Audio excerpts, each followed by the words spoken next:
encapsulated in the phrase, "Daro mat, darao mat." And I also said that there is an idea beyond the personal, the idea of the Abhay Mudra, that transmits this notion of ahimsa and affection and fearlessness to everybody else. Speaker sir, as I said in my speech, there is an atmosphere of fear, डर का माहौल है हिंदुस्तान में, and that fear has pervaded every aspect of our country. My friends are smiling, but they are also scared. They are scared. Sir, मैं आ रहा हूं sir. Budget है sir, budget पे बोल रहा हूं sir. Sir, you see the problem is, sir, in the BJP only one man is allowed to dream to be Prime Minister. If the Defence Minister decides he wants to be Prime Minister, there is a big problem, there is fear. So this fear has been spread throughout the country, and the question I was asking myself was, why is this fear spreading so deeply? Why is it that my friends in the BJP are terrified, the ministers are terrified, the farmers of India are terrified, workers, youngsters?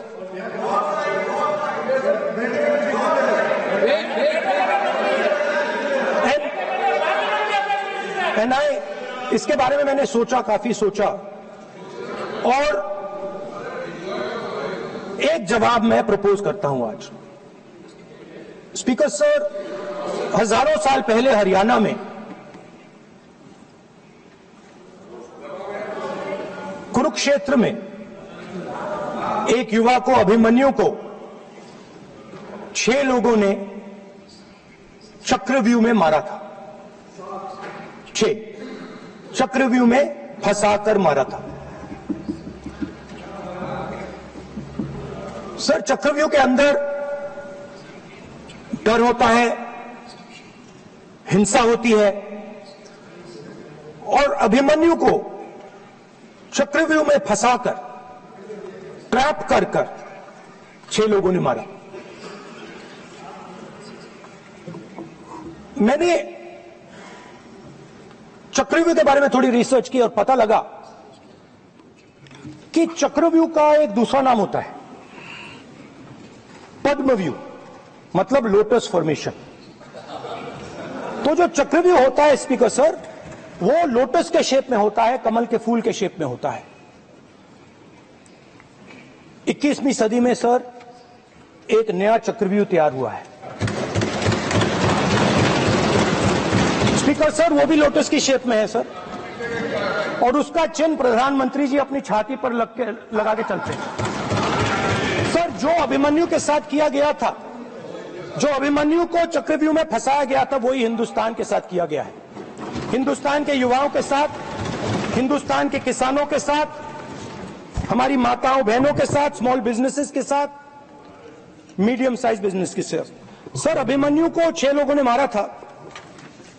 उनके नाम द्रोणाचार्य, कर्ण, कृपाचार्य, कृतवर्मा, अश्वत्थामा और Shakuni.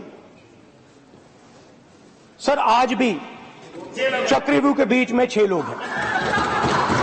Sir, चक्रव्यूह के बिल्कुल centre में, चक्रव्यूह में हजारों लोग होते हैं सर, मगर उसके बिल्कुल सेंटर में 6 लोग कंट्रोल करते हैं. तो जैसे उस टाइम 6 लोग कंट्रोल करते थे, वैसे आज भी 6 लोग कंट्रोल कर रहे हैं. चक्रव्यूह को नरेंद्र मोदी जी, अमित शाह जी, मोहन भगवत जी, अजीत दोवल जी, अंबानी और अदानी जी कंट्रोल कर रहे हैं. प्लीज एक मिनट प्लीज. नहीं सर, बोलने दीजिए. हाँ, आप बैठिए. माननीय सदस्य, आप संवैधानिक पद पर हैं. आपके कई माननीय सदस्यों ने यहां पर मुझे लिख कर दिया है कि जो माननीय सदस्य का सदस्य नहीं है उसका नाम नहीं लें. आपने लिख के दिया है. कितने आपने, क्या आप उसकी पालना करना चाहते हो? गलत. मैं माननीय सर, एक मिनट, अगर आप चाहते हैं तो मैं एक मिनट मैं प्रतिपक्ष के नेता से ये तो अपेक्षा करूंगा सही कि वो सदन की नियम मर्यादा को बने, ये अपेक्षा करता हूं। आप चाहे नहीं करें पर मैं अपेक्षा करता हूं। नहीं सर, मैं अगर आप चाहते हैं सर, मैं NSA का और अदानी और अंबानी का नाम इस लिस्ट से निकाल देता हूं। फिर माननीय सदस्य आप अगर आप चाहते हैं प्लीज, मैं नहीं चाहता, सदन के नियम प्रक्रियाओं से सदन चलता है। सर, अगर आप कहते हैं मैं निकाल देता हूं। नो सदस्य, मैं 3 ही नाम यूज करूंगा। नहीं माननीय सदस्य, नहीं कहा और आप video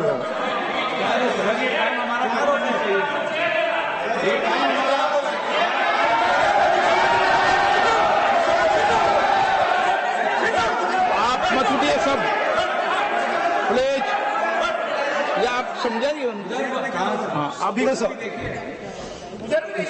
Speaker sir, the Chakravyuh that has captured India has 3 forces behind it. First is the idea of monopoly capital, that 2 people should be allowed to own the entire Indian wealth. So one element of the Chakravyuh is coming from the concentration of financial power. The second element, sir, मैं budget को explain कर रहा हूं sir, मैं आ रहा हूं, वहीं आ रहा हूं sir. So one element is financial power.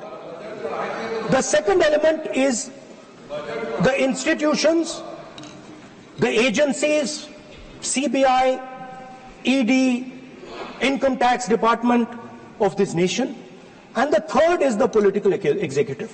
Speaker sir, these 3 together are at the heart of the Chakravyuh, and they have devastated this country.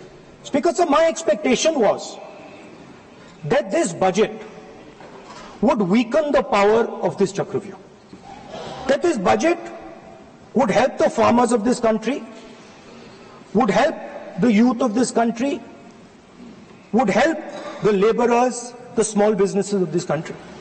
But what I have seen is that this budget, the sole aim of this budget, iski jo niyat hai, it is to strengthen this framework, the framework of big business, monopoly business, the framework of a political monopoly that destroys the democratic structure, and finally the framework of what one can call the deep state or the agencies. And the result of this has been the first पहला काम इस चक्रव्यूह ने क्या किया, जो हिंदुस्तान को रोजगार देते हैं, स्मॉल एंड मीडियम बिजनेसेस हैं, जो करोड़ों युवाओं को रोजगार देते थे, उन पर इस चक्रव्यूह ने आक्रमण किया। कैसे किया? नोटबंदी, जीएसटी और टैक्स टेररिज्म। आप लोग आतंकवाद की बात करते हो, पूरे देश में अगर कोई भी व्यक्ति छोटा बिजनेस चलाता है तो रात को उसको फोन कॉल आता है इनकम टैक्स डिपार्टमेंट से, जीएसटी से, और टैक्स टेररिज्म का वो शिकार बनता है। इस टैक्स टेररिज्म को रोकने के लिए बजट में आपने कुछ नहीं किया है। तो टैक्स टेररिज्म के कारण और ये जो आपकी नीतियां हैं, जो आपने कोविड के समय बड़े बिजनेसेस की मदद की और जो स्मॉल एंड मीडियम बिजनेसेस थे उनको खत्म किया, उसके कारण आज हिंदुस्तान के युवाओं को रोजगार नहीं मिल सकता है। बिल्कुल एक युवा को रोजगार नहीं मिल सकता है। अब फाइनेंस मिनिस्टर बैठी हैं, अब युवाओं के लिए आपने क्या किया? बजट में आपने इंटर्नशिप प्रोग्राम की बात करी और ये शायद एक मजाक है, क्योंकि आपने कहा कि ये इंटर्नशिप प्रोग्राम सिर्फ हिंदुस्तान की 500 सबसे बड़ी कंपनियों में होगा और 99% जो हमारे युवा हैं उनको इस इंटर्नशिप प्रोग्राम से कुछ लेना देना नहीं, कोई फायदा नहीं होने वाला है। तो आपने पहले टांग तोड़ दी और उसके ऊपर आप बैंडेड लगाने की कोशिश कर रहे हैं। मेन मुद्दा आज युवाओं का एग्जाम पेपर लीक है। जहां भी हम जाते हैं आपने बेरोजगारी का चक्रव्यूह बना दिया इनके लिए, और जहां भी हम जाते हैं वो कहते हैं देखिए बेरोजगारी है मगर पेपर लीक भी होता है। तो आपने एक साइड पेपर लीक चक्रव्यूह, दूसरी साइड बेरोजगारी चक्रव्यूह। तो पेपर लीक मैं आपको बताता हूं 10 साल में 70 बार हुआ है, अगर आप जानना चाहते हैं। अगर आप जानना चाहते हैं 10 साल में 70 बार हुआ है। तो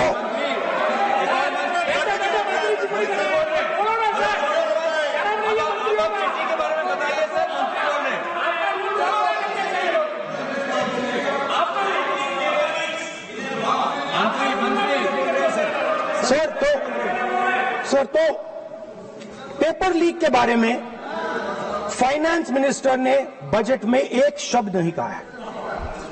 युवाओं के लिए पेपर लीक सबसे जरूरी मुद्दा है, उन्होंने एक शब्द नहीं कहा है पेपर लीक के बारे में। एक बार उन्होंने पेपर लीक नहीं कहा, और उल्टा जो एजुकेशन बजट में पैसा देना चाहिए था वो आपने 20 साल में सबसे कम पैसा दिया है। 2.5% of budget is gone to education. Sir दूसरी तरफ आपने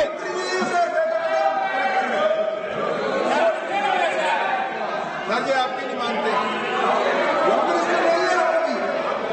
सर, ये रनिंग कमेंट्री कर रहे हैं सर। दूसरी तरफ पहली बार सेना के जवानों को आपने अग्निवीर के चक्रव्यूह में फंसाया।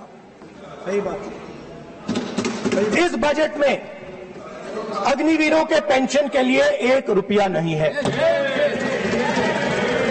आप अपने आप को देशभक्त कहते हो, मगर जब अग्निवीरों की मदद करने की बात आती है, जवानों को पैसा देने की बात आती है, तो बजट में आपको 1 रुपया नहीं दिखाई देता। उनकी पेंशन के लिए 1 रुपया आपने नहीं दिया। तो उनको आपने अग्निवीर के चक्रव्यूह में फंसाया। उसके बाद सर जो अन्नदाता है वो चक्रव्यूह से निकलने के लिए, आपके चक्रव्यूह से निकलने के लिए जो आपने बनाया 3 काले कानून, जमीन अधिग्रहण बिल को आपने कमजोर किया, उनको आप सही दाम नहीं देते हो।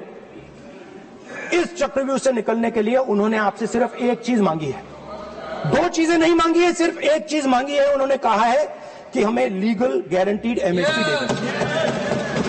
आपने उनको बॉर्डर पे बंद कर दिया, रोक दिया, आज तक रोड बंद है। आप उनसे बात